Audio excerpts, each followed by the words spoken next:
আপনারা দেখছেন ৩ গম্বুজ বিশিষ্ট শাহ আগা বাকের মাহমুদের মসজিদ। এটা যশোর জেলা ঝিকরগাছা উপজেলার কায়েমকলা গ্রামে অবস্থিত। ওই যে দূরে দেখছেন আগা বাকেরের বংশধরেরা আজও বেঁচে আছে।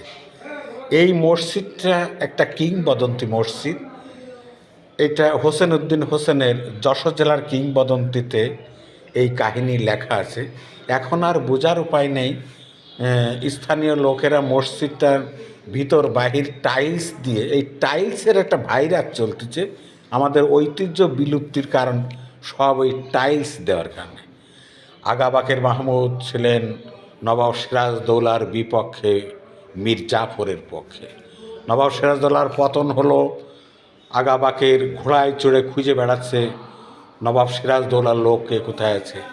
খবর পেলেন একজন মহিলা আছে এই আশেপাশে, সেখানে গেলেন, যাই বললেন তোমার পরিচয়। এই মহিলা নাম ফাতিমা, তার স্বামী ছিল নবাব সিরাজদৌলার পক্ষের সৈনিক।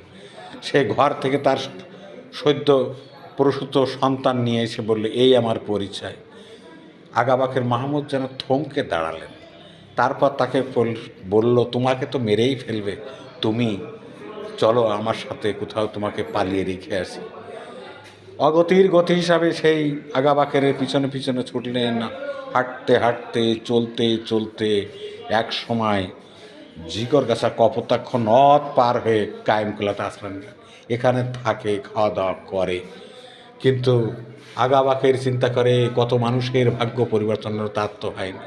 ফাতিমার সংগৃহীত যে সম্পদ আছে সেটা হাতিয়ে নিতে পারলে সে সুস্থভাবে বাঁচতে পারবে।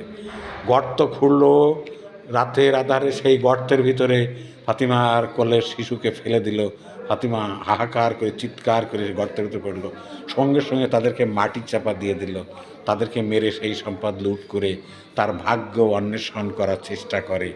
কিন্তু যখন বয়স বেশি হয়ে যায় তখন তার আফসোস জাগে, সে কত বড় অপকর্ম পাপ কাজ করেছে। তাই সে এই ৩ গম্বুজ মসজিদটা তৈরি করে এখানেই ইবাদত বন্দেগী করত। ইবাদত বন্দেগী করতে করতে এখানেই তার জীবনের যবনিকা পাত্র।